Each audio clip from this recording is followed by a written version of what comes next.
Welcome back to the Saturday Show here on 97.5, the KSL Sports Zone. Jake Hatch, Alex Napoles, hanging out at the Ultimate Sports Bash. If you were not here, you were missing out on a great opportunity to interact with essentially some of the brightest and best athletes that have been in the state of Utah in quite literally like the last 30 years. I think it was awesome that they got, Jaron Hall to come out here yesterday. That's an NFL quarterback. Jaron, thank you for taking time away from your 18 holes of golf to come out and hang out with us. Britton Covey the same way. Yeah, that's awesome. Super cool event here. Yeah. Like you mentioned, it is just like a Comic-Con for sports. So if you're not out here, come join us. Come say hi. Well, I just pulled up, so at 11 o'clock, so this has been going for about an hour officially. Appa Sherpa, if you pay attention to anything what's going on with climbing Everest, he's the world record holder for 21 successful ascents of Mount Everest. Oh, wow. This has been to the quote-unquote top of the world more than anybody else. He's here. That's cool. So that is cool. And that's mountaineering. We got Michelle Manu, who's a martial arts expert. She's won the Presidential Medal of Honor. She's here. We had Nick Romano. You're going to be part of a panel coming up at noon. If you want to see Alex on stage, he's going to be part of a panel with former RSL goalkeeper Nick Romano coming up at 12 o'clock. So fun stuff happening, and the best part about it is no matter what sport you're into, basketball, football, a lot of the stick and ball sports, but as I mentioned, mountaineering, martial arts, they've got something for everybody. They absolutely do. All right, we talked at the start of the show about Big 12 Media Days, and Brett Yormark, a Big 12 commissioner, let's just put it this way. He is he's a visionary, for lack of a better term. He has an idea of what he wants the Big 12 to become, and he was making the rounds at Big 12 Media Day and was kind enough to take some time to join us on the KSL Sports Zone. So we're going to let you hear that conversation, and then I'm going to use it as a launching off point because we need to talk about the chances that apparently Big 12 conference expansion is still very much on the table. So let's get to Brett Yormark's comments first, and we'll get to that right after. Excited to catch up with the Big 12 Commissioner, Brett Yormark. Brett, how you doing? I'm doing great. Thank you for having me today, guys. Well, it's great to have you out here. And, Jake and I were just talking about this, our second Big 12 Media Day, our first opportunity to catch up with you. Well, I'm glad to be here, and thank you. Well, it's been fun listening to you up on the podium the last couple of years. You're very aggressive and very forward and always looking to expand and grow. But let's start with this. How do you feel about the current standing of the Big 12? I love it. When you think about the progress we've made since I've been here, and it's not even 24 months, just looking at how many new teams we have and schools, members in the conference, we've grown by 60%. And I think that's indicative of kind of our new mindset, our new DNA, and the fact that we are going to be aggressive and bold and go after what we think are the right opportunities. So I love where we are. We're a national conference now. We're in 10 states. We're in 4 different time zones. We've got big brands. My priority right now is integrating everyone so that we could ultimately be the best version of ourselves as a 16 member league. But all in all, love our narrative, love our position, a lot of growth ahead of us. Candidly, I'm sure there were some people that weren't even sure we'd last a year under my leadership, just given the state of affairs and what I was inheriting. And you look at it now, we're thriving. And with so much upside, and there's such a like-mindedness amongst our schools. There's great collaboration. We all want the same thing. We're working towards the same thing. We compete, but we also root for each other.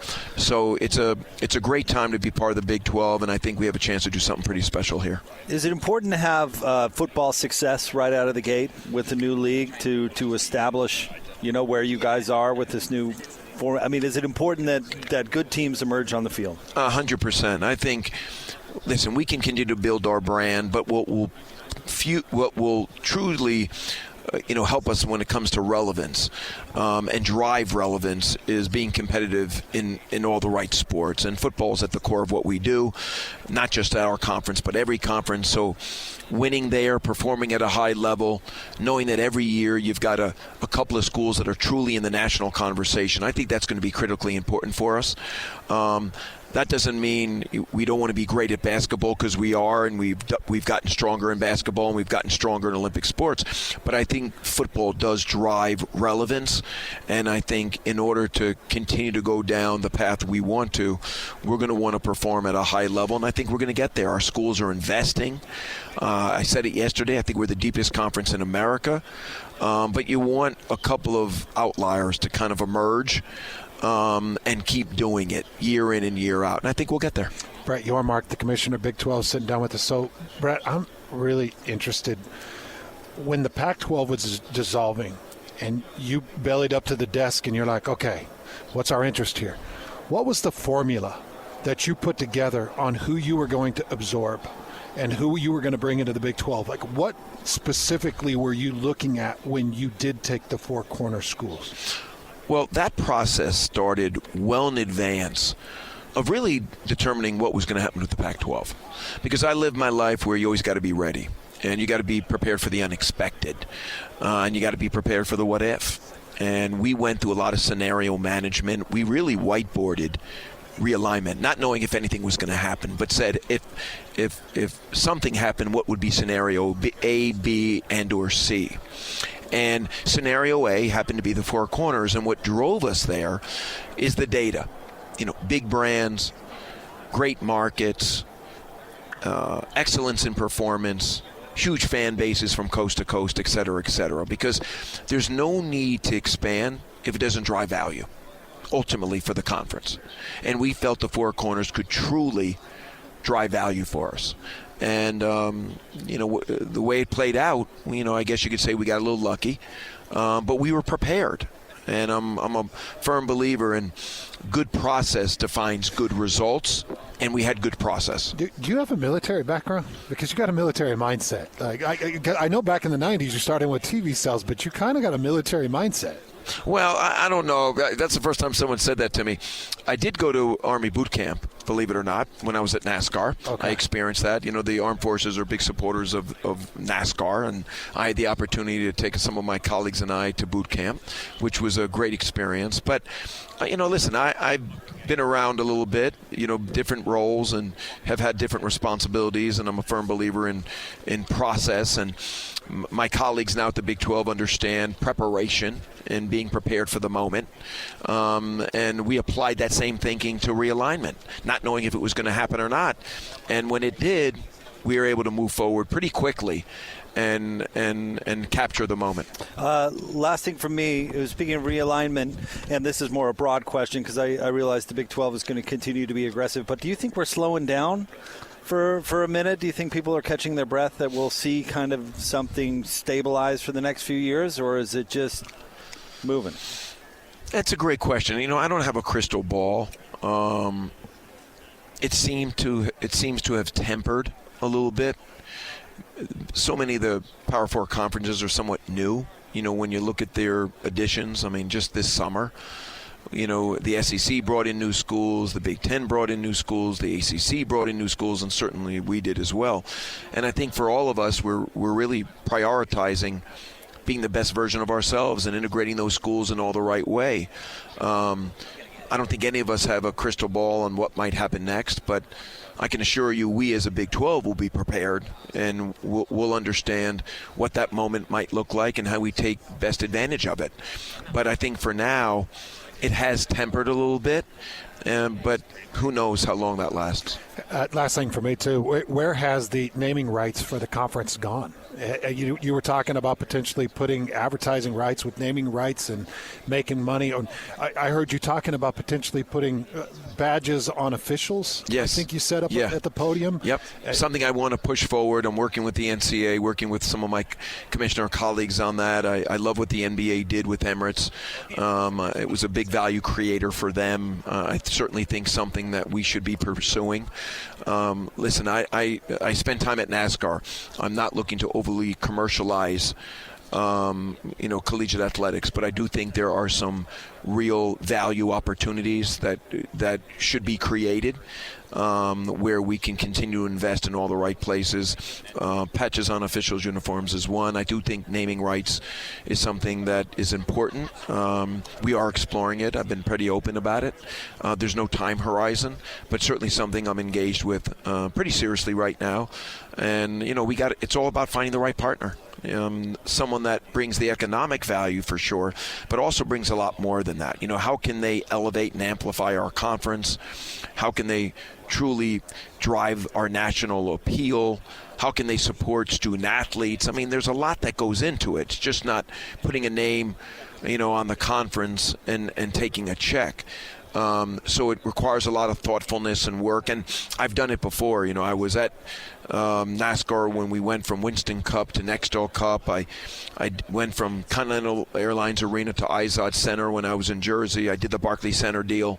So I do know the value of naming rights, but there's a strategy behind it. When I was in Brooklyn, we wanted to be global.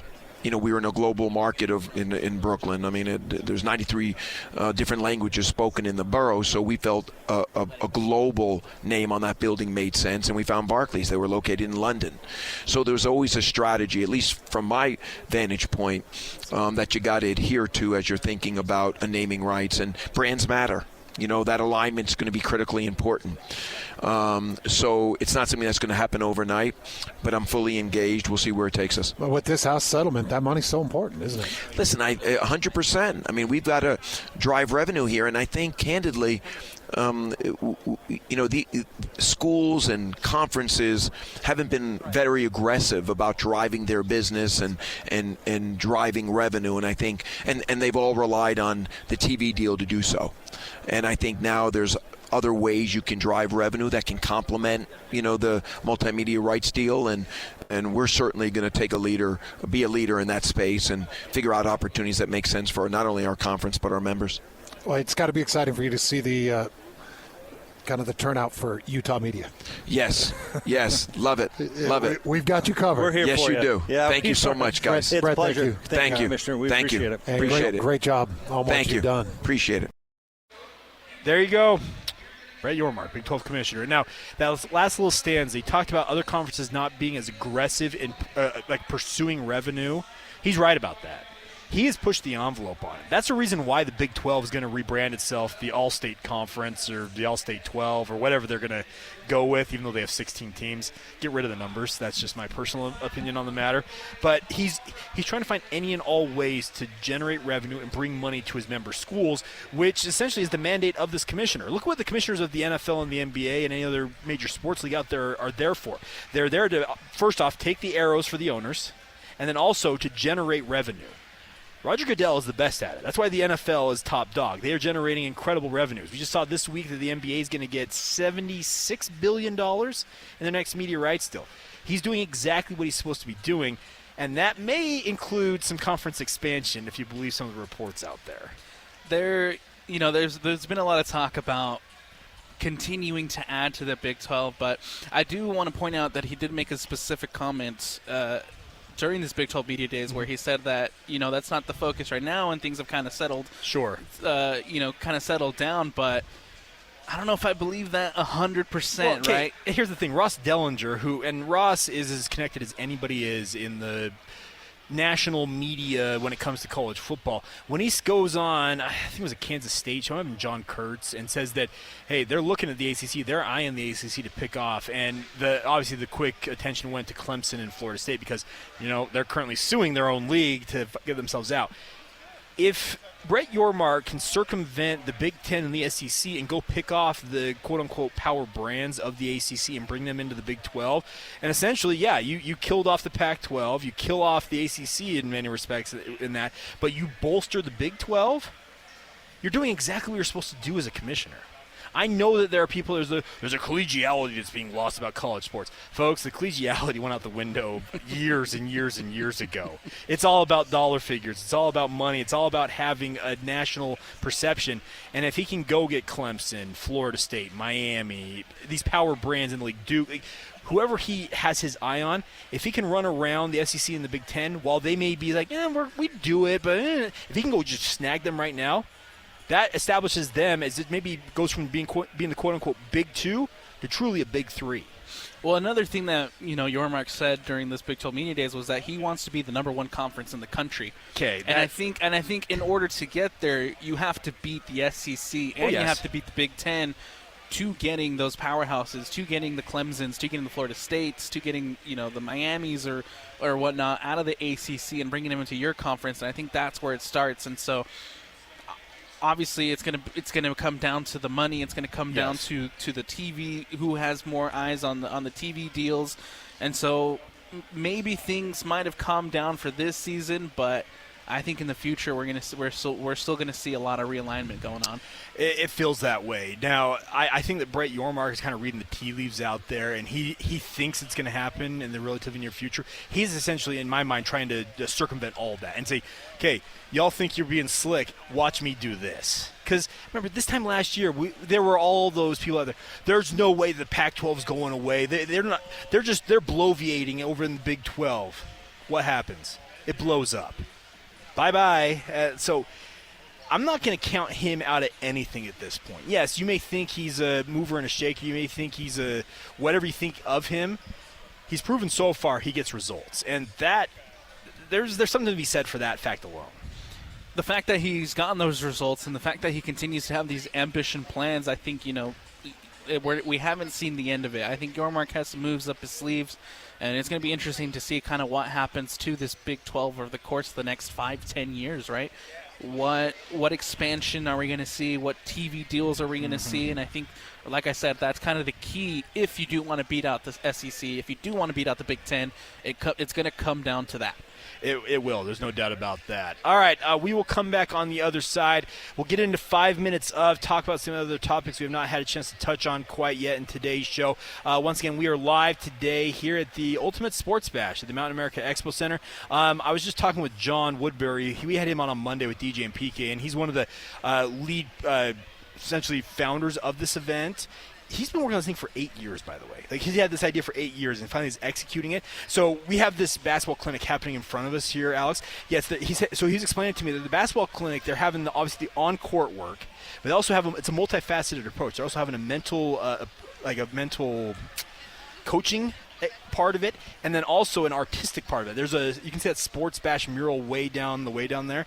Apparently, each of the teams that are in this are also going to have a chance to be part of this, put their kind of imprint on that mural as well as part of this event. So it's a multifaceted approach, not just working on court, but working with the mental game and everything else. So there's literally anything that you could want to do in the sports universe, it feels like. It's all here for you guys. So stop on by Mountain America Expo Center. It's blazing hot outside. It's nice and air-conditioned in here. I would love for you guys to stop by and say hi in the time we have remaining on our show, but also throughout the rest of the day. This event goes until 8 o'clock tonight, if I'm not mistaken. So plenty of things to do, a lot of panels, a lot of Q&A, autograph sessions, and the like. So stop on by. Once again, it's the Ultimate Sports Bash at the Mountain America Expo Center, and we will be back momentarily right here on 97.5, the KSL Sports Zone.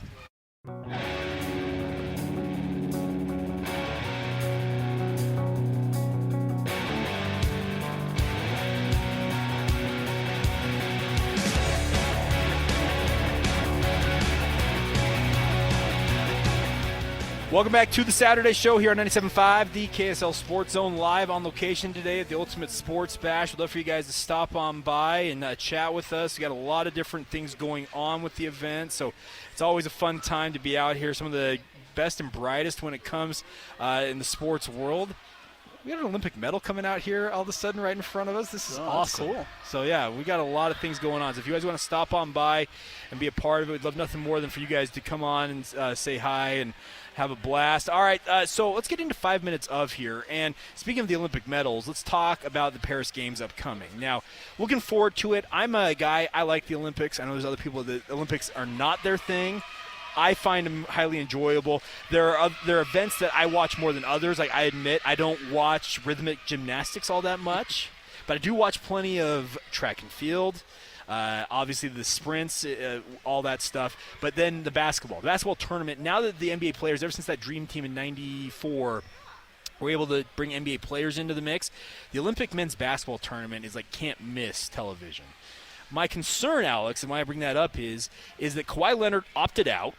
Surprise, surprise, in some respects. There's people are like, oh, okay, way to go, dude. You're opting out of the Olympics even now. But the other thing is that Kevin Durant suffered a calf injury in the lead-up to the training camp that Team USA had in Las Vegas, but he is still not practicing. They're now in Abu Dhabi for part of their exhibition tours. They get ready for this. Should we be concerned that two of what I would consider to be the top 15 players in the world in both Kawhi and then Durant, their availability, obviously one is out of the question, the other one very much in question. Should we be concerned about Team USA?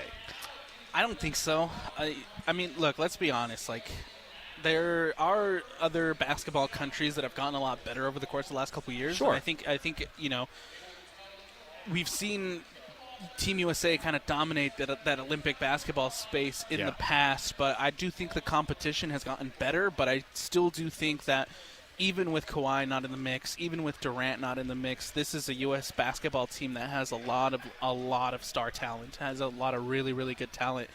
And I think just relying on their veterans, their stars, they'll still have a good Olympic campaign, even if KD isn't available to That's play. absolutely incredible. I'm holding a silver medal. That's dope.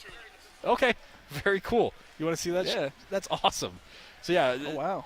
Yeah, that's pretty cool. Like that's the thing about this. This event has got everything for anybody. Whatever you guys want Can I to do. take a picture of it? Yeah, let's do that. Do you want to toss a headset on, by the way, and talk about this? You want to toss? Hey, Stone. Okay. This is cool. Yeah. So let's. Okay. We got him hooked up here. On air producing, we're doing our thing. Just doing it. Okay, so off cuff. You just hand me this silver medal. You said, is it from the 02 games? That is my 2002 Olympic silver medal in the sport of bobsled. Yeah. That is very cool. Yeah. So yeah. So everyone who's listening, I just jumped on the set here at the Sports Bash. So Bill Schuffenhauer, 2002 Olympian for Team USA in the sport of bobsled, 3-time Olympian, and recently just got. Originally, I used to be the president of the Utah Olympic and Paralympic Alumni Group from Utah. Yeah. And last week we just announced that I was elected to the National Executive Committee as president over the national chapter. So that's awesome, man. Congratulations. Thanks. I'm a kid who grew up here. Yeah. Pretty interesting I was story. Going to say, I think you're from Utah. From right? Utah. So you got to win the medal here at home. Yeah. Now, 2034, we're all expecting on the 24th of July to have that official announcement come from the International Olympic Committee. Yes. How exciting is that for you? I'm in this space right now in life where I'm living this surreal life. I was in the 2002 Olympics with having my story of overcoming adversity, kid who grew up on the streets here, Salt Lake City, foster homes and all that, to then achieve Olympic success in my own hometown, not even a block away from where I was picking out a garbage can for food as a kid. And back then I was like, I hope someday we bring the Olympics back to Salt Lake again, and I can have an opportunity to work on the backside of the executive committee to really help make a lot of this stuff work. So it's surreal. How does one get into bobsled? I've heard many different ways to get in, but how did you get into bobsled? By default. Okay. I was running track for Team USA, so qualified as a decathlete for the 2000 Sydney Olympics. I was ranked top 3 in the world. Ended up having an injury that took me out of the Olympic trials. And, when you live a life of alignment, the world provides opportunities for you. And somebody said, hey, I know somebody who is a bobsled driver, and you should think about doing the Olympics in Salt Lake City. And I was like, well, first off, what is bobsled, and what are the Winter Olympics? And, of course, it is what it is. I was introduced to the sport of bobsled through the movie Cool Runnings. And I was like, oh, that looks interesting. Like many of us. Right? It's a great movie. Yeah, I was like, it captured my attention. It kind of got me on the hook. And then I actually had an opportunity to see the U.S. team competing over in St. Moritz, Switzerland, and that's when I truly saw the athleticism of a bobsled athlete.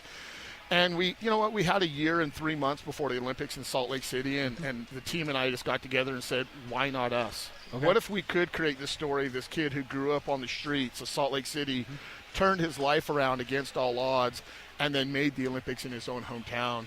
And we're like, that would be a great story, so let's just go for it and see what happens. And you live the dream, obviously. Live the dream, and it's still a dream every single day.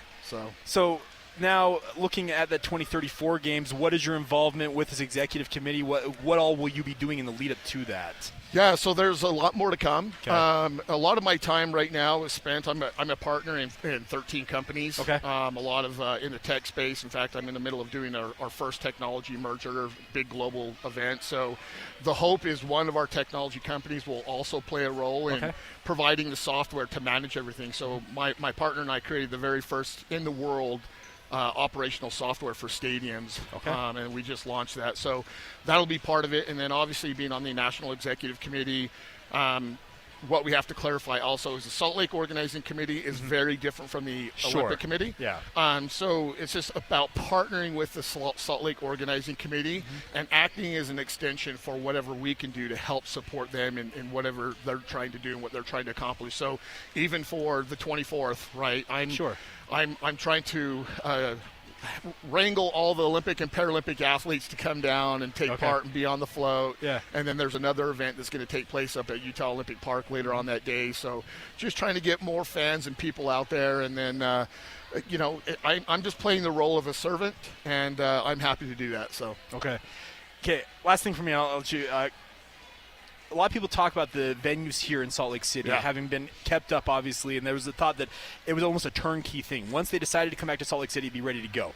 Is that true, first off? So, to a degree, right? Yeah. There's always any time that you're, when we're talking about an event as big as the Olympics, Salt Lake has positioned themselves as the best option compared to any other venue around the world because we have taken care of our venues so well. On the other end, a new city or a new state would have to start from scratch. There's billions and billions of dollars that go into that. But we are just in a great position because we do have the facilities. We have taken very great care of those facilities. So the cost, the entry point, I guess, if you will, is a lot lower. And then from a business standpoint, that gives us an opportunity to actually generate more revenue for our community here in Utah. You got anything else, Alex? Obviously, you got the silver here in the Salt Lake Olympics. Have you competed in other Olympics? Yeah, so back in college, I went to Weber State here as a track and field athlete. Go Wildcats. Yes, sir. And my track coach used to tell me, Dan Walker, said any fool could do it once. And so I took that to heart and said, hey, you know what, even though I went to the Olympics here and it was like you could have ended on that note, right? Coach Walker's, quote resonated in my mind. I was like, all right, I'm going to go do 2 more Olympics. And the goal was to do, Torino in 2006 in Italy and Vancouver in 2010. And I did do those. And I was able to walk away from my sport and not leave any shoulda, coulda, wouldas or what ifs in my sporting career. So I had that opportunity to do that and walk away, trained for 5 Olympics, 2 in track and field, 3 in bobsled, made the 3 in bobsled, won a silver medal in bobsled. That's so, awesome. Yeah. Yeah, you've really lived the life. It's daily. In fact, I was next door, and that's how I recalled because I'd seen you guys on Instagram, and I was like, I got to go over there and say hi to the KSL people, and I'm literally, oh, there he is. What's up, Koa? And what's up? Having the opportunity, I was over next door, really talking about people about creating their life or business and relationship by design. And I was like, oh, man, I got to run over here and talk to the KSL guys. Hey, I appreciate you handing me a silver medal. That's the closest I'm ever going to get to one in the first place. So, yeah, well, awesome. I'll have it, we'll have a bunch of athletes, former and current athletes down at the celebration on the 24th as well as at Olympic Park. And we're encouraging them all to bring their medals and wear their gear and come represent the red, white, and blue. And just enjoy the opportunity and the hard work, honestly, behind closed doors. The amount of work that Salt Lake Organizing Committee has done behind the doors to get this here, as well as in conjunction with the U.S. Olympic and Paralympic Committee, is just, it's been going on for years, and now to see that all come to fruition is just so amazing. So. Well, Bill, I appreciate you stopping by. It's really cool to see a silver medal in the flesh because they're unlike many things in the world because there are very few of them relatively for the population of the globe. So it's really cool to see that. But appreciate you stopping by and chatting with us. Absolutely, guys. Thank you for letting me just jump on in as well. Hey, appreciate it. That's what we're here for. I appreciate you doing it. And hey, so what other events are you doing here at the Ultimate Sports Bash real quick? No, I'm not. I'm actually I literally just finished up. You're done with weekend. your thing, so you're just I'm milling done. around. Okay. Had a big, working on a big technology merger with our companies, and I'm going to go home and spend some time with the wife and family. Good. Good for you. Well, Bill, thanks for stopping by. Awesome. Thanks, guys. Have a great day. Love you, KSL fans. Absolutely. Bill Schuffenhauer, obviously a silver medalist in the 4-man bobsled in the O2 Olympics, and pretty incredible stuff. But thank you for stopping by once again. All right, so that was cool. Let's take a break here. We'll come back on this side, and we'll wrap up this edition of the Saturday Show right here on 97.5, the KSL Sports Zone.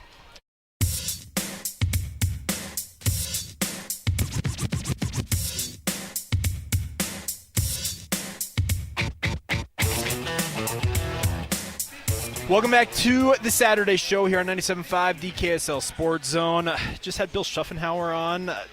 That's the fun part about this. Literally, I got to wear his silver medal. You did, yeah. You took pictures of it. I've had my day. My day's been made now. My wife's going to look at me like, oh, well, look at you. Come on. I have never in my life, I'd only ever seen one other Olympic medal. It was a bronze at an event, but I've never worn one before. And that's literally the closest I'm ever going to get to wearing one. So you've seen a bronze, you've seen a silver. Now you just got to go out. Got to find the gold somewhere. There you go. The nice part is here in Utah, though, we have a ton of athletes that train and live here for the Olympics. That at some point, I'll probably run into one at some point. Yeah, at least. All right. Before we wrap up here, I want to talk a little bit about what's going on with Real Salt Lake. Obviously, they're back in action tonight. They're up in Portland. Now, this club has been on an incredible run here, Alex. You and I obviously work on these broadcasts. Christian does as well. They have got it feels like a squad that is capable of really winning it all, but they have the transfer window opening up here this next week. And I know with the RSL show and everything that you do, you're more engrossed in this. Are you expecting them to make some moves here? Absolutely, especially with the influx of cash that they just received from Fidel Barajas. $4 million, and they have to. And they have to. Right? You have other teams in the Western Conference who have already bolstered their attack. You got young U22 initiatives coming over to Houston. There's a couple of DP signings around the league, and so in order to stay competitive and in order to stay with the consistency that we've seen Real Salt Lake have this season, you have to make some moves for sure. We've talked, Speno, Lauren, and I, who do the pre-half and post-game shows, Speno talks all the time. He wants to see an attacker. He also wants to see more in the central defense because when literally all your center backs get injured at one time, you need some depth there. Yeah. Are those the two spots you're kind of looking at in terms of where they approach it? Same exact spots, right? Okay. You lose an attacker, you got to bring in an attacker, and it has to be someone who is almost at an elite level, right? Someone who can really partner up with Chicho and can probably take some of the burden if Chicho is out, because we saw what happens when Chicho is out injured. And you got to bring in a third center back. I don't think necessarily right now with Justin Glad out, Real Salt Lake have a third center back. Philip Quinton, he's still getting used to this team. He's still getting used to being a part of Real Salt Lake, and sometimes some games he seems like he's got it, and then other games like the Houston one, he struggled. Or excuse me, the Atlanta one, he struggled. Yeah. Well, so tonight it'll be an 8:25 kickoff because FS1 apparently does nothing normal. We will be on air at 7:30. It's going to be a little bit of a condensed pregame show because, once again, Fox Sports 1 does things on their schedule and nobody else's. But, hey, we're looking forward to that. There will be at Portland. It's the first of 3 straight road matches for ourselves after 3 home matches. So an important stretch here, especially kind of surrounding with the transfer window opening up as well. Yeah, tune in because I don't think it's an understatement to say that this is probably the most important stretch of Real Salt Lake season. You got 3 back-to-back-to-back games with incredibly difficult opponents, right? You look at the Wednesday match, not to get too far ahead, but you look at the Wednesday match and it's against LAFC, who's the number 1 in the West right now. So it's going to be 1 versus 2. And I do think that the winner of that one has the advantage for the rest of the season as to who's going to finish first in the West. So this is the most important stretch for Real Salt Lake this season. Did you see the Galaxy fans got essentially banned because they lit off flares in the Rose Bowl during El Tráfico? I did see that. That made me chuckle. I'm like, way to go, guys. A couple of things of feedback before we wrap up here I wanted to get to. Good friend Clint O'P's been listening all morning long. We were talking about Brett Yormark just a little bit ago, and here's the thing with Yormark. He truly is a guy that he's a salesman. And that's his job as the commissioner. He's got to go out and sell the Big 12 Conference. Clint O'P made this. It's a little tongue-in-cheek. He says, I would definitely buy magic tape from Brett Yormark on an infomercial at 2 a.m. Here's the thing.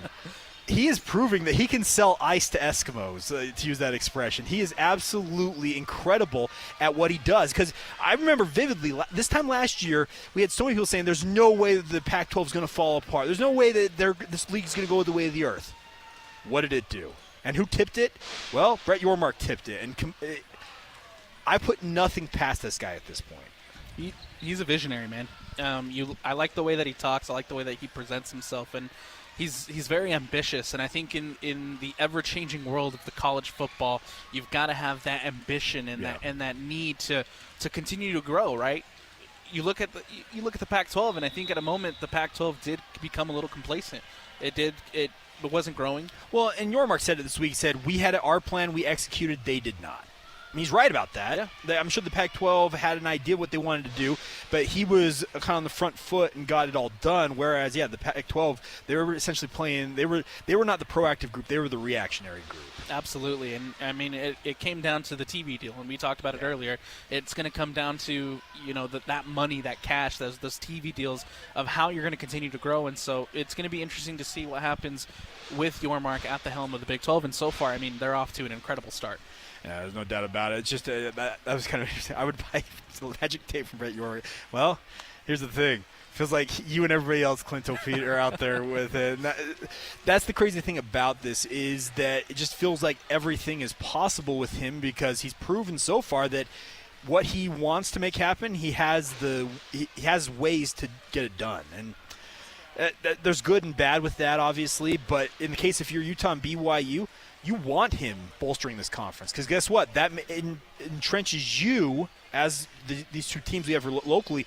You're going to be part of one of those leagues that appears to have some staying power, whereas felt like maybe even 3 or 4 years ago, the Big 12, they're dead men walking. I think there was a moment where, the Pac-12 was probably looked as the better conference of the, compared to the Big 12, but ever since Yormark took over, man, it's been a completely different league, and we've seen it. Different feel, no doubt. Absolutely. And you can feel, that a lot of the coaches and a lot of the people that were at the Big 12 Media Days, they felt good to be in the Pac-12, and I think that's important too. The Big 12, and that's important too. Yeah, I know what you're saying. The thing about it is he has brought an energy and excitement. There were a lot of conversations. Trust me, I'm as engrossed in college football as anybody out there. And I remember for years in the 2010s, they were talking about like the Big 12. All right, as soon as one of these teams gets a chance to jump, they're gone. And I completely understood why, because they're looking at the reality of being like, great. Texas and Oklahoma continue to saber rattle all the time. They're malcontents. They get everything that they want. So if we get a chance to leave, we're going to jump. Well, yes, they did end up jumping, but in some ways, I think the Big 12 is better off right now, even without them in the league, than they would have been had those two stuck around. And I think adding the four corners that helps big time. Makes a huge difference. Yeah. Absolutely. If we're looking at a Big 12 without Texas, without Oklahoma, and not adding the four corner schools, I think we're having a whole different conversation. I agree. Yeah. I think the addition of the four corner schools kind of not only brings up the level of competition, but it just gets more. Arizona's got a big fan base. Mm-hmm. Arizona State's got a good, decent following too. Utah has a big fan base, so you're going to get those eyes and that attention with adding those four corner schools, and you bring up like I said, the level of competition. It's going to be awesome. Well, and the regionality of this conference is obviously a big part of it. There's essentially a southeastern contingent. There's kind of a middle America contingent. There's the Texas group. And then you got the West, the Intermountain West. We got the 5 schools here, and I think it's going to help. Now, if you can go out, we talked about this earlier on in the show. If you missed any part of today's show, by the way, check it out on the podcast feed. Just go to KSLSports.com and you can download it.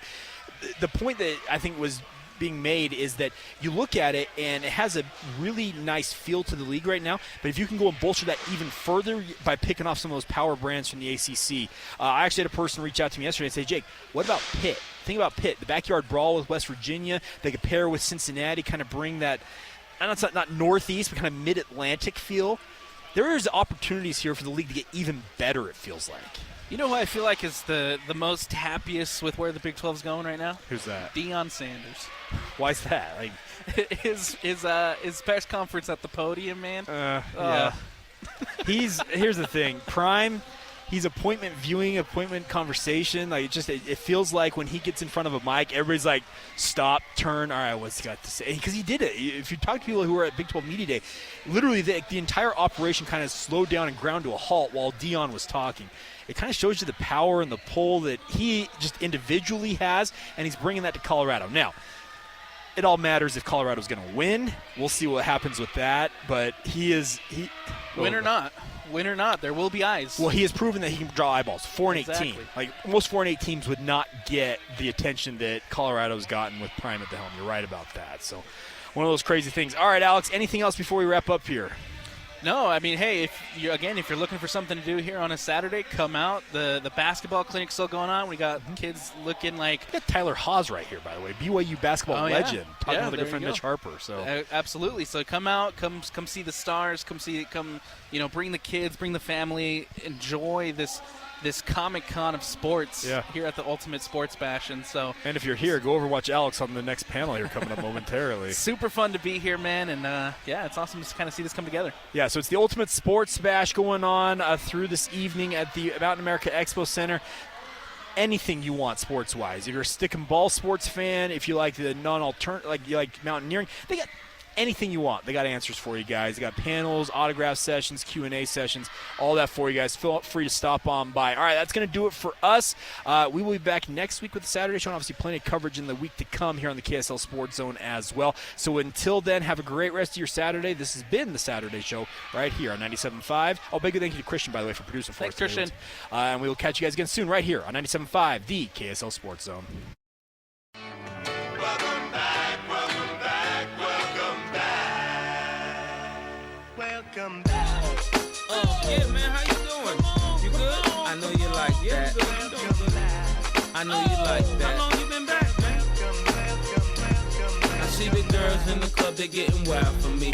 Welcome into the Saturday show, everybody. Hope you're doing well on this Saturday morning. Jake Hatch here, joined by Alex Napoles on today's show. We got Christian back in the studio producing for us today, so the trio is back together. Alex, what's up, my man? Good, man. How are you? Doing all right. So we are here at the Ultimate Sports Bash, and they have got this thing set up with, like, literally anything. I mean, anything a sports fan could want to do. Yeah, you got the basketball courts, you got some golf grass, you got the pretzel machine right next to us. I'm going over to hit some shots in the break. That's all I'm going to tell you right now. But, yeah, they got everything here. I was walking around, and it's like, okay, they got the whole setup here. They do. It's pretty nice. It's a nice setup. You got kids already shooting hoops over here, so it's a good setup here at the Ultimate Sports Bash. Now, we're kind of playing it by ear in terms of guests stopping by. There's a bunch of different panels happening all day long.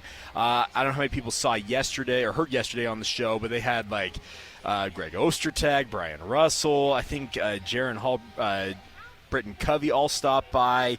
So we'll see who shows up. Quite honestly, we'll just kind of play it by ear on all this. So stay tuned for all that. We also will probably get to some of the sound from Big 12 Media Days taking place in Las Vegas this week. It is really hot here, Alex. I've been walking around the last couple of days. I'm like, okay, if it's 104 here, what's 120 whatever it was in Vegas like? Oh, man, I could not imagine. I walk out of my house, and you can, like, it's literally difficult to breathe because of how hot it is, man. Well, then they just also added in, we now have some wildfire smoke in the air as well. So it adds to the fun, as it were. But we got plenty to cover ahead on today's show. But as we typically like to do, Alex, you got a highlight of the week for us? Absolutely. I think my highlight of the week this week was on Thursday. Shameless plug for the RSL show. We got to sit down with Alex Catranis, defender for Real Salt Lake.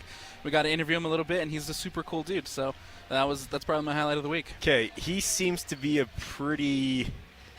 How'd you say this? Like a pretty incredible, like personality-wise, because he does not take any crap from anybody on the field. Is he like that in terms of like interviews and whatnot? No, he's actually much nicer in interviews. Okay, fair enough. I think when you step onto the field and the whistle goes, you're a different person. He steps between the lines. Oh yeah, And absolutely, it's okay. Absolutely. But he's super cool. Amazing to catch up with him and just kind of hear his journey of how he got to Utah and just kind of hear of like his upbringing, how he got into soccer. So that was super fun, and that's my highlight of the week. Okay, Christian's back in the studio producing for us. You got one for us this week, Christian? Yes, sir. This one is for all my PlayStation fans. NHL 24 is the PlayStation Plus free game of the month. So I went and downloaded that last weekend, and I've been using that as a resource for this job to kind of accustom myself to the NHL, the Arizona Coyotes team, and I've been playing that game all week. Okay, you and I'm bringing something off air that a conversation we had off air, on air. Have you been able to score a goal yet? I kid you not, man. It's one of the hardest games I've ever played as far as scoring. Me and Ben Anderson talk about this a lot. He was showing me strategies that he uses to score. Apparently, this is something that the EA NHL franchise fan base has been upset with this game. Is for some reason it's really, really difficult. To score in this game. So I'll just add this in. So when he and Ben had this conversation about not being able to score a goal, I'm like, you know what? I've got my PS5. I'm going to download NHL 24 and start playing it myself. Christian, I scored my first 2 goals quite literally yesterday on that game. Yeah, it's hard, and I'm not gonna lie, I had to move the difficulty to the rookie setting. I had it like on beginner. I think I was like the second level, and it was like I can't do anything on this thing. Yeah, I was playing franchise mode on the second level, and I was like, this is too hard. I need to play on rookie, so I'm not proud of that. But all I can do is put my head down, get better, and continue to improve, and maybe I'll be a 50-goal scorer sometime in the near future. Maybe so. We'll all get there together. I will say it's cool though. On the franchise mode, you can I moved the Arizona Coyotes to Utah. Oh, and okay. You could design the uniforms and everything. So I've got my Utah Yeti uniforms. Okay.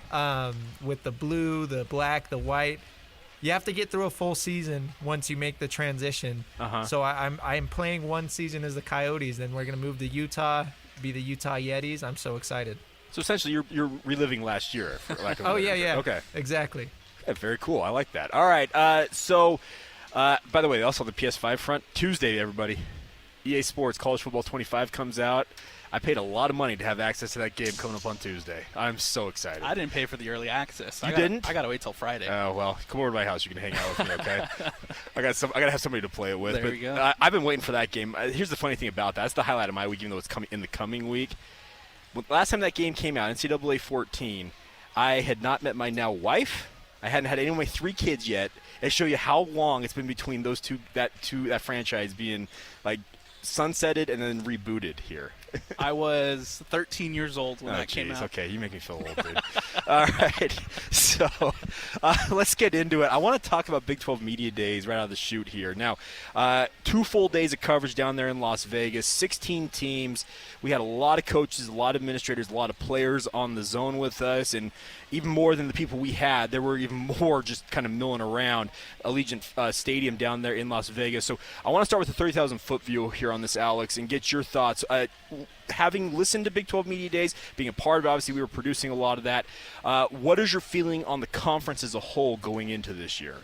This is probably one of the most hyped that I have been for a college football season, and it has a lot to do with the transition to the Big 12. I think having Utah and BYU under the same umbrella, under the same conference, just adds to the excitement, just adds to the emotion of it all. And, college football is always going to be great as it is, but now that you have, your 2 local teams in the same conference battling out against 14 other teams, I think it's going to be absolutely amazing, and it's going to be an incredible college football season coming up here. It feels like it. And the other thing about this is you talk about the intrigue of the 16-team Big 12. That was my biggest thing. Going out, I'm like, I wonder what this is going to be like, because we're looking at the era of super conferences, and we'll talk. There's some rumors here in a minute. We'll get to those in just a moment about some more potential additions to the Big 12 conference. But I wanted to get a feel for how the 4 newcomers, speaking of Utah, Colorado, and the Arizona schools coming in, how they essentially felt. I was looking forward to their comments. It was really interesting to hear from Kyle Whittingham in particular, where he's like, you know what, we're excited to be here. They are the favorites to win the Big 12. They have one more first-place vote than Kansas State, so it looks like it's going to be a pretty good dogfight at the top. But I look, and let's talk about Utah for a moment here. I think they are approaching this the right way. Now, the fan base online, they may be approaching it a different way. I'm just talking about the actual players and coaches down there at Big 12 Media Day. Said, you know what? We're coming in here. Yeah, we've competed at a very high level with the Pac-12 over the past 4 seasons in particular. Obviously, all their championship appearances and obviously the 2 that they won.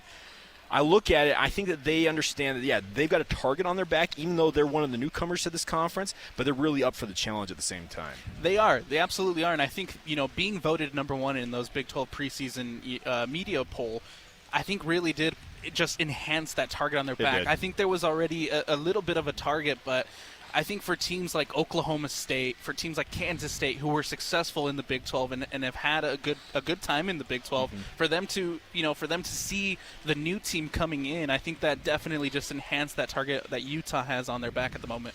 Well, and the thing about it is Utah is used to this at this point, because they've been one of the teams in the Pac-12 that was one of the ones that you always kind of chased down. Like, Kyle Whittingham, he can get up there and say, yeah, we're going to go out and do our thing. Well, the nice part is the Utes, they just do their thing. They don't really care, per se, about everybody else's perception of them. They understand that they have a method to their madness, and I can tell you, just based on how I've observed BYU over the past couple of years, the Cougars are trying to follow a similar kind of build to what Utah's done. Now, it's going to take longer, I think, for BYU to get to where they want to go right now. But Utah's coming in here, and with Cam Rising, Brant Keithy, you look at that defense. Junior Tafuna, that guy is the next star defensive tackle, it feels like, coming out of Utah, even though they've got 4 or 5 of them, it feels like. It just looks like they've got all the pieces to make a nice run here. The biggest thing is, can they absorb the pressure of a new conference, going to new places? PK talks about this often on the DJ and PK show, is having to go to UCF the week after Thanksgiving and play that game on a Friday. There's new dynamics here. That's 2 time zones clear across the country, going to Florida to play a Friday game, which is the final regular season game. You look at it and say, okay, yeah, you've got to deal with a lot more things in this conference, but if there's one team in my mind I feel like is adaptable to be able to absorb all of that, it feels like it might be the Utes. And honestly, man, I think the time in the Pac-12 for Utah was immense into having these experiences and building up the program that they have today. Yeah. You know, not to compare too much, but you look at where Utah started in the Pac-12, right? Sure. It wasn't pretty. It took a minute to build it up. Well, they had a surprise debut season. They went that 9-4, but the Pac-12, if you look back at that season, the Pac-12 was down as a whole that year. But then the following 2 seasons, you mentioned the 5 and 7s. Yes, exactly. So it takes a minute to kind of build up to where Utah got to today, and I think in a similar fashion, it's going to take a minute for the Cougars and BYU to kind of build up to get to a similar point to where the Utes are today. Yeah, I'm excited to see how it all plays out, obviously. There's a huge game seemingly right out of the chute as Utah will take on Oklahoma State. Now, Oklahoma State made that run to the Big 12 title game a year ago. Mike Gundy got himself in some hot water with some of his comments, in particular about Ollie Gordon's situation, that DUI he was arrested for. And the thing about it is, that aside, Oklahoma State's got a pedigree in this league. They may be the closest thing to if you want to call it a blue blood or a power brand in the Big 12 that was already in the conference. And spare me, Kansas State would be obviously jumping down my throat about that. But you look at that, and that there is big opportunity across the board here for both the Utes and the Cougars, but in particular with Utah. That game when they take on Oklahoma State, that could be a preview of the Big 12 title game a couple months later in Arlington, Texas. And it's so interesting just to have that be Utah's first game in the Big 12. It's going to be a difficult entrance to the Big 12, I think, because especially going down to Stillwater, that is not, an easy place to play. But I do think right now at this moment, just looking at the rosters of both sides, it very well could be that Big 12 championship game we will see later on in December. Now, let's talk about some of the comments that Cam Rising made. I don't know if Christian, if you have this on speed dial, let me know, but he had some fun with the rivalry. He did. Now, the interesting part also on the rivalry front was to hear from both Mark Harlan and Tom Homo is that they had talked about having that game on the final weekend of the season. But they kind of got feedback from Brett Yormark, the people in the Big 12 saying, hey, we kind of want to spread this stuff out. And is that them just trying to cover for it? Maybe so. And we'll get to this here in just a minute, Christian. But the thing about it is you look at what they were saying. That's going to be played November 9th. You have 2 weeks of build-up because they both have a bye week before that game. So that's going to be the nice part about it. But let's just put it this way. It's always fun when you have players who can have some fun with the rivalry. And if you didn't hear this, this is what Cam Rising had to say about the upcoming Holy War game. Absolutely. I just want to go down there and whip their ass pretty much. That's all I'm focused on. I love it. I love the fact that, and by the way, Cam's never actually played in the game. Yeah. The last time they played, he was on the sideline. Charlie Brewer had been picked to be the starting quarterback. Now, the Brewer experiment didn't work out, and BYU won that game. So he's been on the sideline of one of these games down there at LaVell Edwards Stadium, and there's been people having some fun saying, oh, does he think they're playing in Provo again this year? But the nice part is I can appreciate a guy like that who he easily could have just hemmed and hawed and said, well, we're looking forward to the game. We prepare the same way we always prepare. Like, all the coach speak answers out there. I can appreciate the fact that, you know what, I want to go out there and get them. No, and you can tell that he is absolutely excited to have that opportunity to get back at BYU. Yeah. Just hearing his comments that he's made throughout the Pac-12 media days, he is absolutely stoked to have the chance to go at BYU. Now, he is one of 3 seventh-year quarterbacks in the league this year. We talked about Oklahoma State just barely. Alan Bowman, also one of them. there's a lot of experience, and that should benefit Utah in that matchup. But at the same time, BYU, I know that the quarterback situation, there's a question mark there, but I think that you look at it, I think the Cougars are up for it. They are ready. They understand that, hey, we're in this league. We have the same level of competition that we go up against on a game in and game out basis. But I wish I was only hoping going into Wednesday when BYU spoke that one of them took exception to that and would have fired back a shot of their own. But I think the closest we got was Connor Pay. I think he said essentially, that's what we want. We want that. We want the smoke, for lack of a better term, and that's great. Do you have that one, Christian? Okay, I'm producing on there. Let's play that one real quick.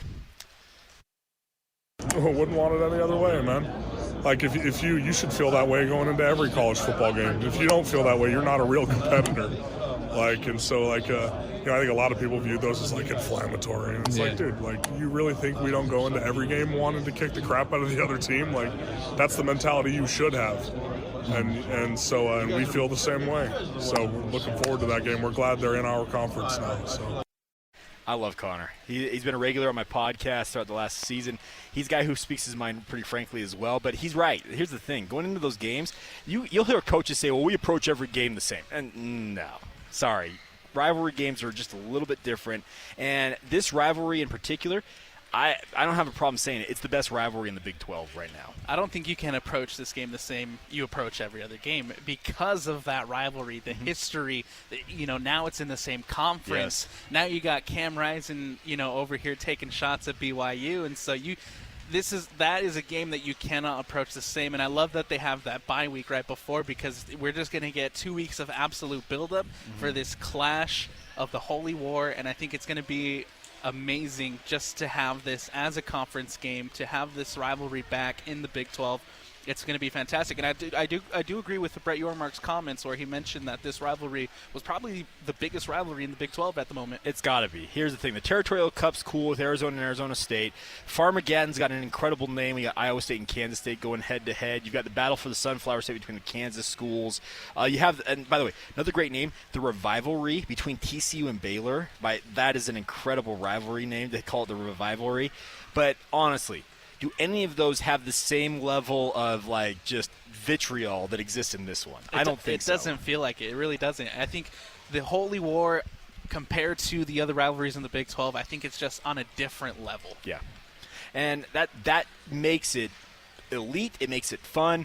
The nice part is that rivalry now will play part of a conference race once again. It's been since 2010 since that really mattered for really anything. All it was during that interim was just for bragging rights in the state. And yes, Utah had that 9-game winning streak. BYU's currently on a 1-game winning streak, and it's lasted. There's this Twitter feed out there that literally updates every day. I think it's 1,780 days since Utah last won that game, which they've played like twice in that span. I don't know what it's might have been 1 game in that span, but the part about it is you look at it, and it should lend itself to a really, really fun build-up. Should be a fun season ahead. I look at this, and I'm ecstatic. Now, we're under 50 days away from the start of the football season. It feels like it's coming very quickly, but it's not here yet. And for one, Tuesday is going to be a big day because it's a chance to finally sit down and play with these rosters on EA Sports College Football 25. It does make a difference when, you're able to kind of have the ability, even if it is virtual, it does make it much more fun to be able to just have the ability to kind of play the Holy War, right? Even if it is like a virtual game. But I'm very, very excited to have that game back, and it just adds more to the excitement of the upcoming college football season. It should, and it'll have to play out. We're gonna have 3 months of a sprint pace. It feels like it's a marathon that's run at a sprint pace. That's just what college football season kind of feels like, especially for us here in the industry. Because man, you're going from like practice to practice. Oh, there's a game, and then it doesn't stop.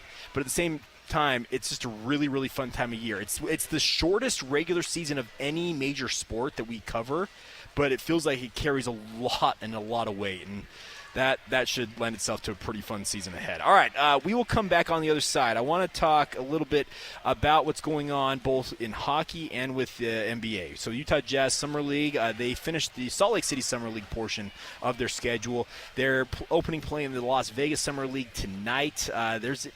There's a lot of intrigue with some changes on the roster because they took 2 guys that you thought may have continued playing and took them off the roster. They re-signed 1 guy that we need to talk about as well. So we'll get into all that coming up next. We roll on with the Saturday Show live, by the way, here from the Ultimate Sports Bash. I'd love for you guys to stop by. There are a lot of people, by the way, filing in here. So getting ready for a full day of panels, Q&A, autograph sessions. Think about this, Alex. Have you ever been to like any of those like Comic-Con or Fan X event type deals? I have, yeah. I went to Comic-Con, I want to say back in like 2015. Okay. Yeah, it's been a while. This feels like that. Yes. If you've ever been to any of those kind of conventions, that's the whole idea with this thing. And that's the fun part about it. So if you are looking for an opportunity to get up and close and personal with a number of big names in the sports world, yesterday PK was kind of like, I don't know, let's call him like a moderator. Was he really moderating though? Because PK doesn't really moderate. He likes to like inflame and anyways. But he was part of it with Jaron Hall and Britton Covey. Did it with Kyle Whittingham. I think Cam wasn't able to make it yesterday. Cam Rising was supposed to be here. He ended up being sick, so they brought Junior Tafuna, Dorian Singer, and one. Christian, you remember who the other player was in that panel? I don't remember if you. I think it was Brett. What? Or Brant. It was Brant Keithy. You're right. It was Brant Keithy. But it was really cool to see like what was going on. The fans being able to interact with them. They had autograph sessions afterwards. So if you want a chance to get up close and personal, quite literally, with your sports heroes, or you have a kid who has an athlete that they are frankly obsessed with, this is the place to come. So stop on by. We're here at the Mountain America Credit Union Expo Center. Cosmo literally just walked in. He's just walking over there. He's got one of those, those big hats that people have been wearing, like the oversized hats? Yes. It actually fits his head. Look at that thing. I will say, at the Big 12 Media Days, the best thing I think to come out of the Pac-12 Media Days was the Cosmo TikToks. Those are pretty good. He has some fun with social media. Them on Fremont Street just dancing. Yeah. He was the only one putting energy into the dances, and it was awesome to see just him kind of all over TikTok and dancing around Las Vegas. The thing about it is Cosmo has built a brand, quite like the Cosmo mascot, like BYU, off of his dancing during these halftime shows down at LaVell Edwards Stadium. Oh, yeah. They go viral. So, yeah, I can understand why he's all in on it because guess what? He's got a really good following. He's like, you know what? We're just going to keep doing our thing here. So, yeah, he is playing cornhole at the moment. But, yeah, those oversized hats, I never thought one would actually fit somebody's head, but apparently it fits Cosmo's head. So, there you go. All right, we will come back on the other side. We'll get into some NBA and NHL talk. We'll get to that next. The Saturday show rolls on live here from the Ultimate Sports Bash at the Mountain America Expo Center.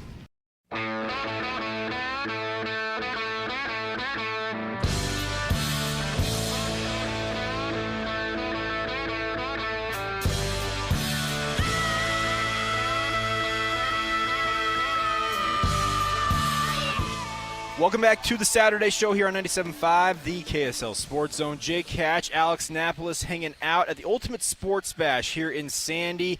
They've got like everything here, Alex. That's the fun part about it. No matter what you're into sports-wise, you can essentially go do it. Stone, who's one of our techs, helping us out today, he's over there playing cornhole right now. We got a full-size basketball court, 10 feet away from us, essentially. Yeah. You hear dribbling in the background, you know what's going on. But they're going to have a bunch of panels all day long. So if you're looking for something to do to beat the heat, first off, it's supposed to be 100 and whatever. 104, I think, today. Yeah. Too hot. Let's just put it that way. If you're looking for a way to beat the heat, come over here to the Ultimate Sports Bash. Have some fun. A bunch of exhibitions, a bunch of vendors and the like. It's air conditioned. That's so the best part. That may be the deal breaker. That's honestly. the best part. Yeah. So, yeah, stop on by. I'd love for you guys to say hi. We'll be here from 10 to noon. I know our friends on KSL News Radio with Cougar Sports Saturday are going to be here from 12 to 3. So, full day. Obviously, we had a full day yesterday. Jake and Ben, Hans and Scotty, as well as JJ and Alex. They were out here as well. So, really, really fun stuff. I did get some feedback on our conversation earlier. Our good friend Clint, and you know Clint O'Pete on social media. Yes. He makes a very good point. He says, the Holy War is the worst thing about Twitter. Okay, Clint, I agree with you on that because here's the thing. You get anonymous, faceless, nameless trolls who like to kind of spew vitriol back and forth.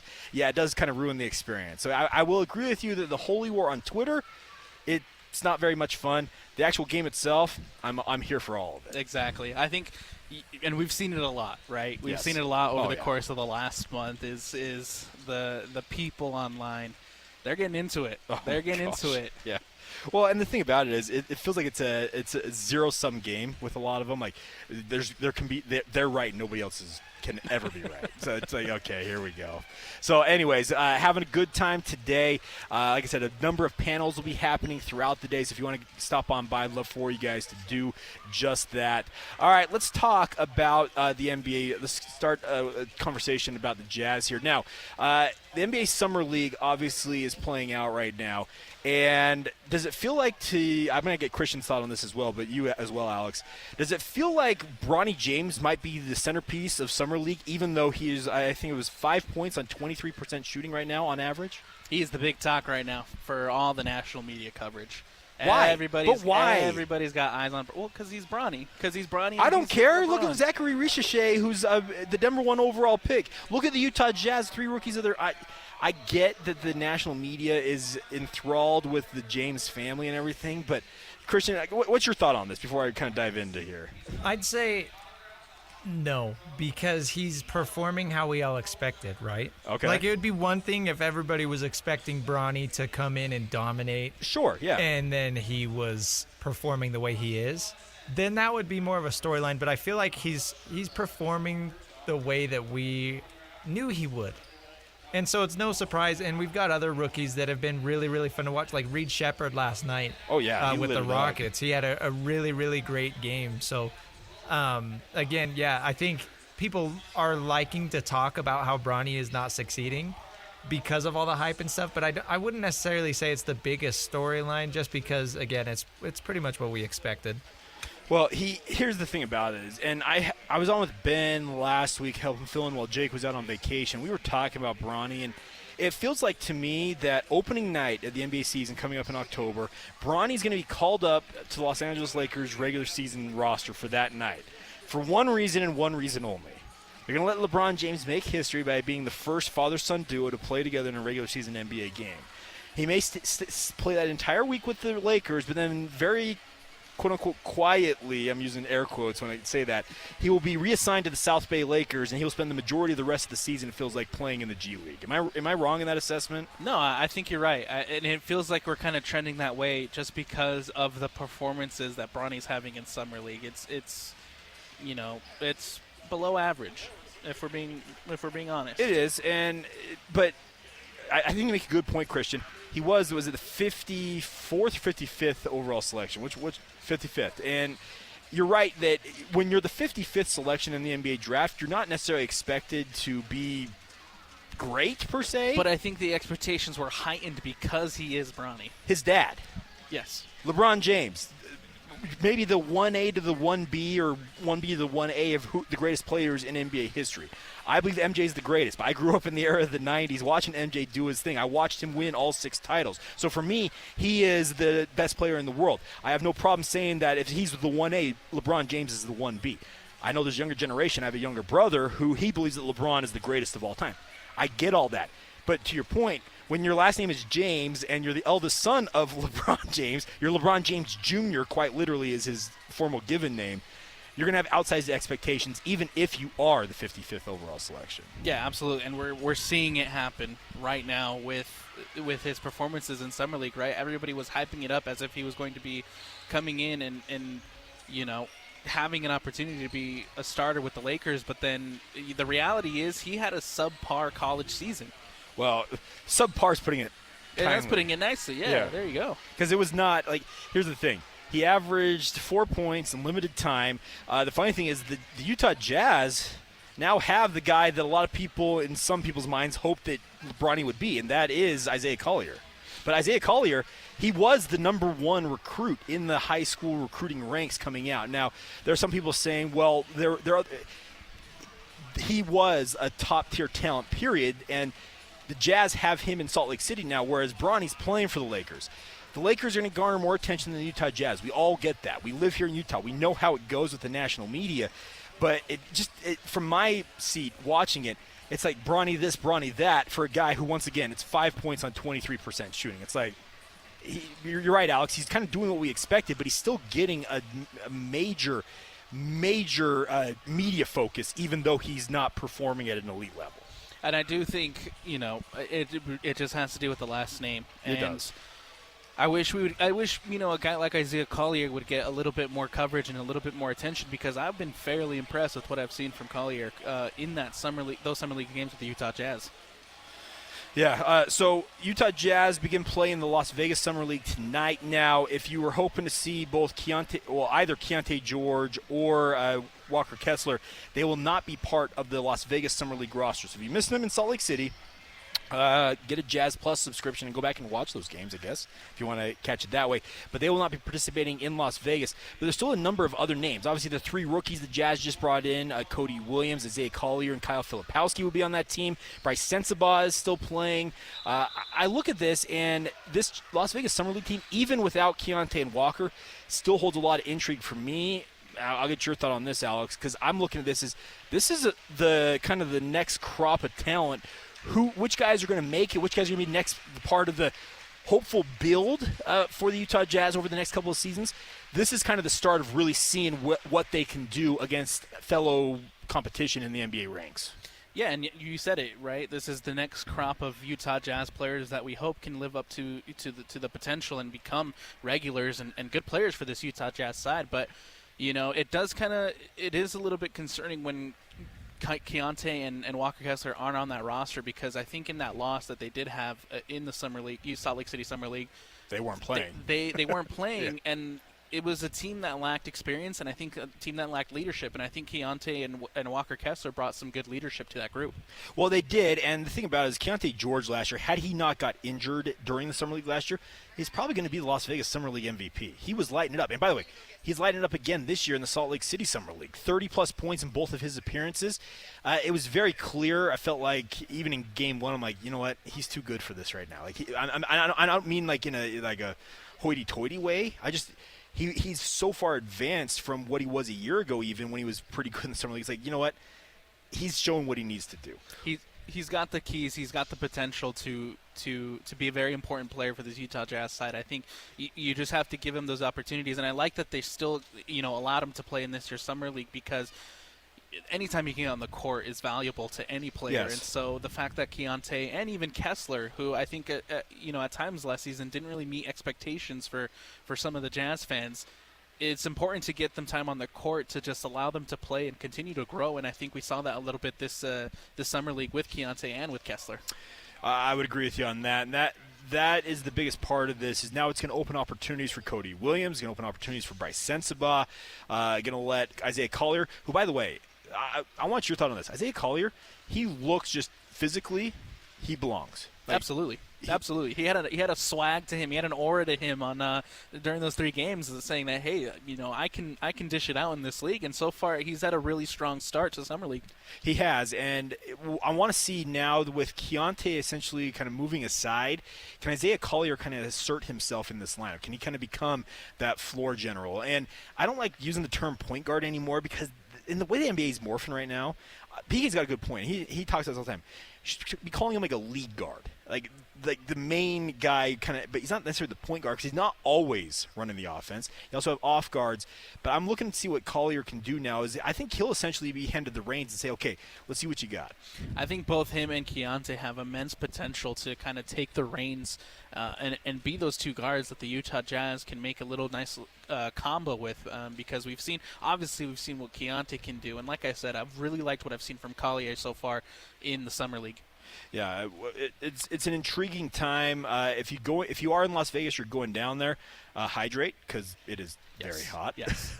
Talking with our guys who were down there for Big 12 Media Days, they're like, 105 is really hot. There's no doubt about it. But it gets to 120, and you just feel like you're baking if you step outside. And that's kind of what Vegas is right now. They hit an all-time record. Like, I'd never considered that Las Vegas, I didn't know they had never gone over 120, but Monday they hit 120 degrees, the highest temperature in recorded history in Las Vegas.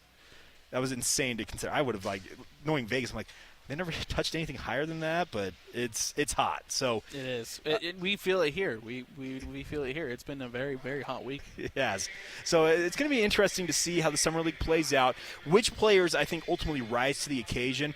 The other part about it is you want to see you don't want to see injuries either, because last night, and I got a Deron Holmes II for the Denver Nuggets. He was having a really good performance, and what does he do?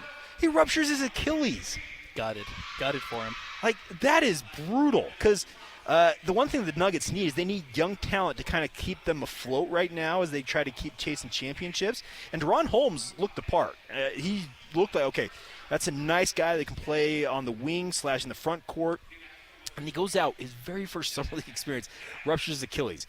That is like the ultimate downside of all this, and that's the one thing with the Utah Jazz. I'm just fingers crossed. None of you guys get major injury. We don't need that right now. Well, I think that sometimes the summer league is overlooked a little bit, but you're right. The summer league's a great opportunity to see what these rookies, what these young guys can do, and what they have the potential to be. So you want to give them those opportunities, but you also have to balance and make sure that, hey, we're not overworking these guys so early in their NBA careers that we're going to put them in situations where you unfortunately rupture an Achilles like Holmes did. Well, and the other thing about this, I've covered enough of the NBA in my. It's not necessarily a long career, but it's a little bit longer, is that a lot of guys coming from the college ranks, they will tell you that their first year in the NBA, there is a learning curve to dealing with an 82-game season. Yeah, absolutely. The most they've played in college is 40 or 41 games, so not even half of what the regular season for the NBA entails. And the Summer League here, I think, is their first taste of, like, okay, here's the day-to-day grind. Because both of the way that the schedule lines up, there's a lot of back-to-backs. There's not necessarily a lot of recovery time. They have some late-night games and some day games. It's going to, I think, kind of shock their system and say, okay, what you're feeling right now, get ready for it. Because that's starting October. It's what you're going to deal with until April. Well, I remember, early last season, that was a big conversation piece with Keontae George, right? Because he was getting consistent minutes and he was playing a lot of basketball. And that's going to be a conversation where, you have with every rookie. It's just kind of balancing their work that they did in college to get to that work that they need to have to be at the NBA level. And so, yeah, you just got to figure out a good balance to give guys like Isaiah Collier the opportunity to go out and play, but you also don't want to overstrain them because, like you mentioned, they're not used to it. We had these conversations with Keontae last season. And the other thing about it is they are going to get a really good taste of what NBA level play entails at the same time, because officiating's different, the athleticism's different, the speed is different. And by the way, even going from the summer league just to the NBA regular season, there's another step up there. This is kind of the transition period. It's like, okay, you may have been the quote-unquote guy. Like, you look at, Isaiah Collier, Cody Williams, even more so in the case of Kyle Filipowski. They have played at some of the biggest college basketball programs in the country, but they were the guy. Like, they were the lead guys on their team.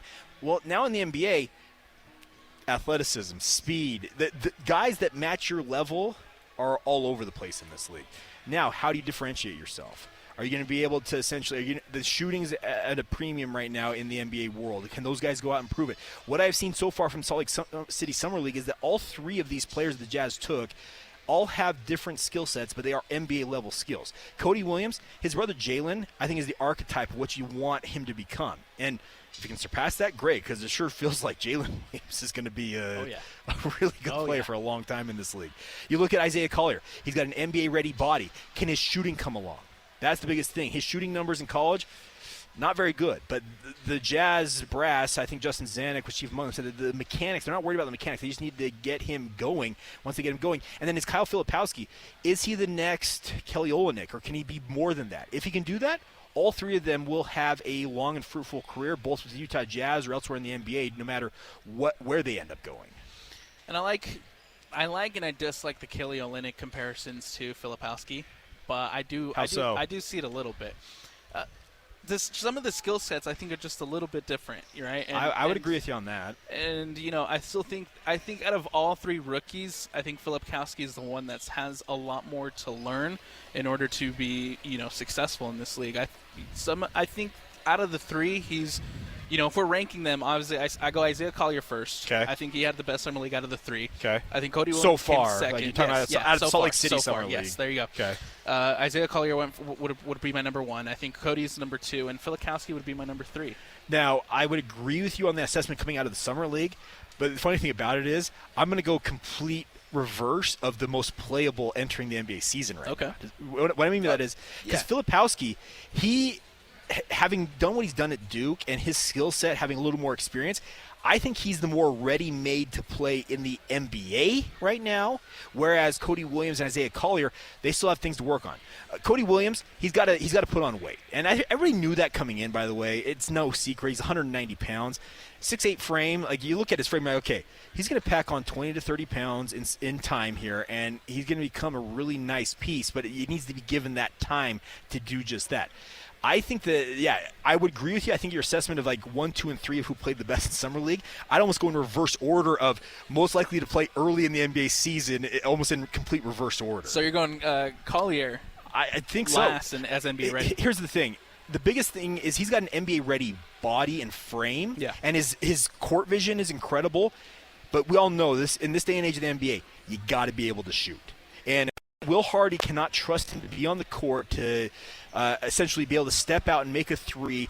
You can run the offense great, but when a guy like Will Hardy as a head coach feels like he may be playing 4-on-5 because you're a liability offensively for him, or in any way, shape, or form that you're a liability, he's not going to put you on the court right away.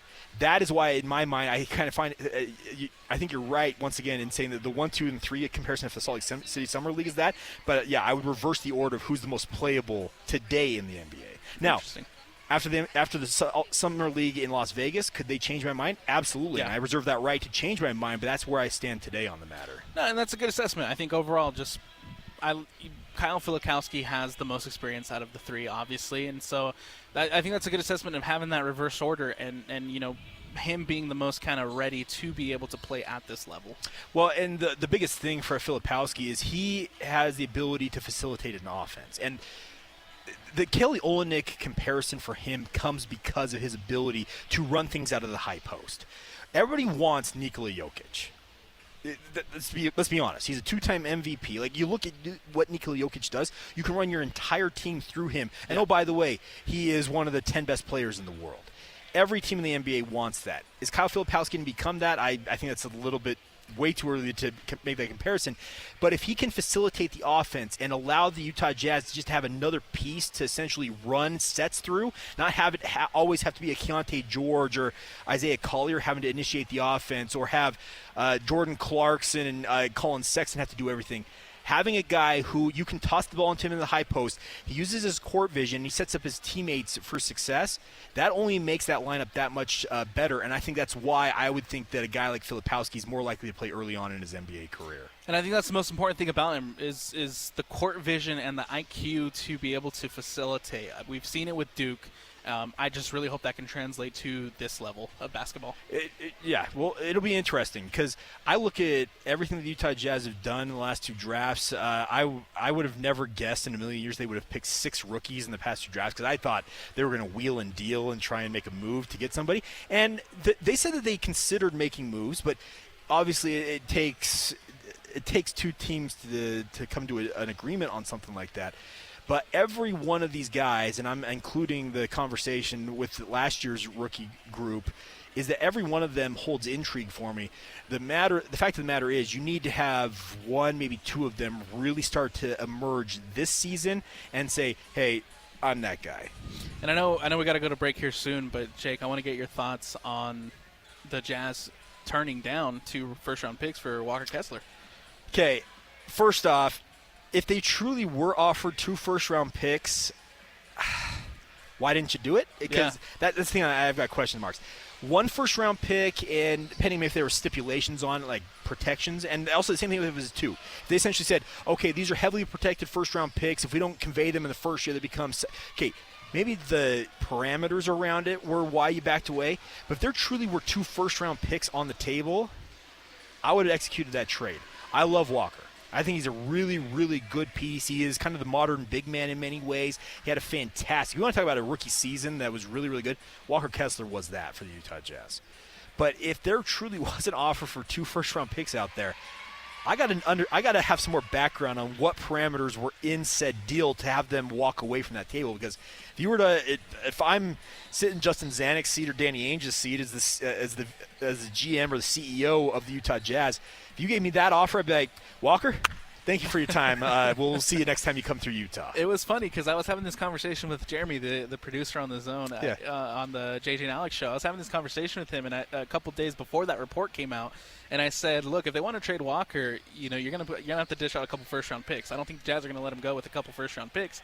And then a couple days later, this report comes out, and I said, okay, well, how many first-round picks do you want?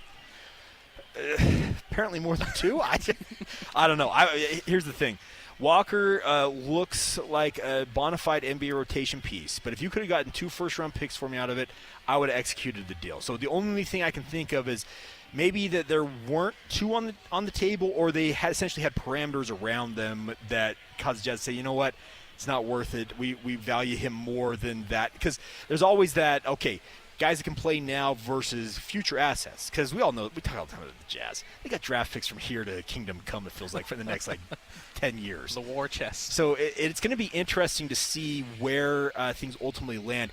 But I don't think that the Walker Kessler story is done by any means. I don't think them turning down a reported deal, particularly with the New York Knicks, that doesn't mean that deal is dead. They can revisit that in a week's time, in 2 months' time, up to the NBA trade deadline in February.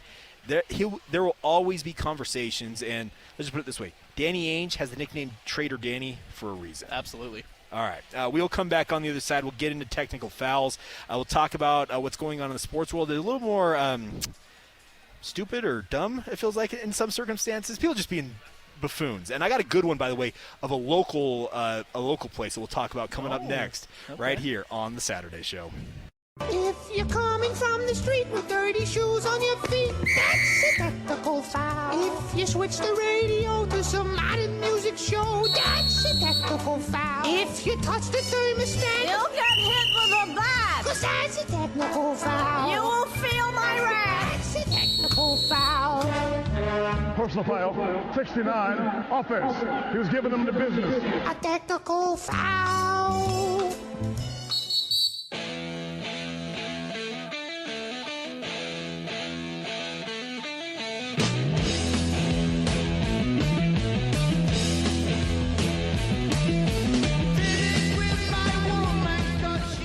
Welcome back to the Saturday Show here on 97.5, the KSL Sports Zone, live today at the Ultimate Sports Bash at the Mountain America Expo Center. Love for you guys to stop by. We are on air until noon, but they got a basketball clinic going on over here right in front of us. They got panels going on. Wall of the Wasatch, Nick Ramondo's going to be here. He joined us on Monday, by the way, to talk about it, and he's pretty ecstatic for it. I love the fact that Nick is he's a Utah guy now. Oh, absolutely. He's naturalized Utah at this point. Naturalized Utah. Okay, I like that assessment. But he's all in. It's really cool to see him. A lot of athletes come here and play and then end up going elsewhere. But him and Beckerman in particular decided that Utah's where they want to be. It's really cool to see guys like that kind of ingrain themselves in the community, and obviously cool to see him being a part of this today. We'll have more on the Ultimate Sports Batch in a moment. All right, so. Alex, I'm going to start with mine. We're going to get to yours second because you have sound with yours. But there is a place in Provo, Utah called Sweets Island Place. It's a Hawaiian grill. It's one of my favorite places to eat. Yesterday on social media, they posted a video of people abandoning a box spring, a mattress, and a couch right outside of their location in Provo. They have a dumpster and everything. Here's the deal. They abandoned this. The Deseret Industries, DI as most of us call it here in Utah, is quite literally across the street from this place. You can go donate stuff like this. They abandoned it next to this dumpster across the street with sweets. They have them on film. The story gets better. They start because they had said, hey, if anybody can help us come move this across the street to take it to DI, great. Come to find out, DI doesn't accept mattresses for good reason, so they obviously have to take that elsewhere to the dump or wherever.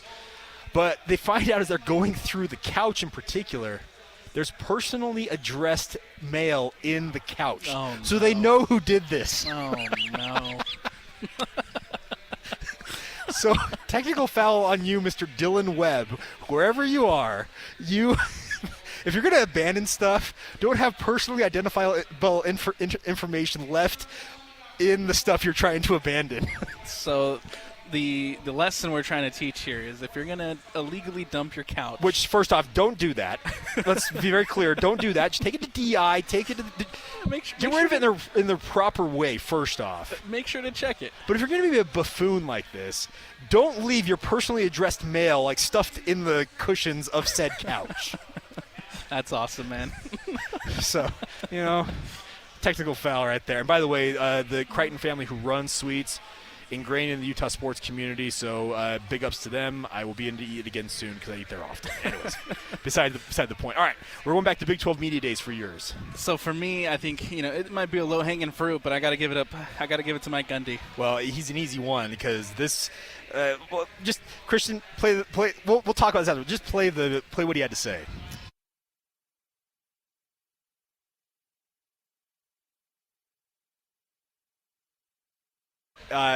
While we get it ready, he obviously is dealing with the top running back in the country, Ollie Gordon II, reigning Doak Walker Award winner, really, really talented player. Got picked up for DUI a week ago tomorrow, right? It was last Sunday. Yeah. Obviously, that's a bad situation in and of itself, but to have your head coach essentially, and Christian, let us know if and when you're able to get it to play, to come on and essentially defend your star player by saying it's something that you've done on a repeated basis? He said he's done it about 1,000 times. Dude. Okay, go ahead, play it. Looked it up on my phone. What would be the legal limit? Like in Oklahoma is 0.08, and Ollie was 0.1. So I looked it up, and it was based on body weight. Not to get into the legal side of it, but I thought really 2 or 3 beers or 4. I'm not justifying what Ollie did. I'm telling you what decision I made. Well, I thought I've probably done that 1,000 times in my life. And I, it's just fine. So I got lucky. People get lucky. Ollie made a decision that he wished he could have done better. But when I talked to Ollie, I told him, I said, you're lucky you got out light because you make a lot of money to play football. That come on, it's a bad way to justify and try to justify the situation. I feel like it's and he did come back later and he said that that's not what he meant. He meant that we're all guilty of making bad decisions. Coach. And it was clarifying that he's made 1,000 bad decisions in his lifetime. Not that he's driven under the influence 1,000 times. Maybe but you should have clarified that when you make that comment. Oh, absolutely. Either way, at that point, it's damage control. Yeah. It is. And his sports information director, his athletic director, everybody involved with Oklahoma State is like, what? Stop it. Come on. It's just that is the worst justification for your star player behaving very poorly, because drinking and driving is never a good thing. But to try and justify or absolve your star player's guilt by saying that, it's like pouring gasoline on the fire. Absolutely. And I was interested to see how the whole situation with Ollie Gordon would be handled at Big 12 Media Days. Yeah. And I think Mike Gundy did everything he could to possibly make the situation worse. In many ways, I would agree with you on that. Christian, real quick, do you have 1 minute before we hit a break? Yeah, I'll say, so this week the Receiver Show dropped on Netflix. It's the sequel to last watch summer's. it? Yeah. So last summer, the quarterback show came out. This year, it's the Receivers. It's super fun, super entertaining, but my technical foul is going to go to Devontae Adams. His storyline throughout this show is about his struggles last season with the Raiders. So as a Broncos fan, I'm going to kind of sit here and just laugh and say, what did you expect going to the Raiders, He goes into his struggles with being frustrated with Jimmy Garoppolo and the quarterback play. And, of course, he went there to play with Derek Carr, right? They were college teammates at Fresno State. But Derek Carr left for the Saints, and now Devontae Adams is stuck in purgatory with Aiden O'Connell as his quarterback. And it's unfortunate that he has to deal with injuries, but, what did you expect going to the Raiders again? Yeah, and it's a good point. And the thing about it is, I don't know if you heard the comments this week, Aaron Rodgers is already saying, can't wait to play with him again soon. Right, yep. Laying groundwork for, I would expect, and I'm with you, you knew what you're getting into. At least you should have, going to Las Vegas. Imagine if he would have stayed in Green Bay with Jordan Love as his quarterback. Yeah, think about that. That would have been absolutely incredible, because that Green Bay team, it's already really, really talented as it is. But Yeah, I'm with you on that. I need to go out and check that out. There's also one called Sprinter as well. They're talking about like elite sprinters, like Olympic level. So there's some cool documentaries out there on Netflix I need to check out. All right, we will take a time out here. We'll come back on the other side. I'm going to let you hear the conversation this week on the KSL Sports Zone with Big 12 Commissioner Brett Yormark. Had a really, really enlightening chat with Hans Olsen and the rest of our guys down there at Big 12 Media Days. We'll get into that next right here on 97.5, the KSL Sports Zone.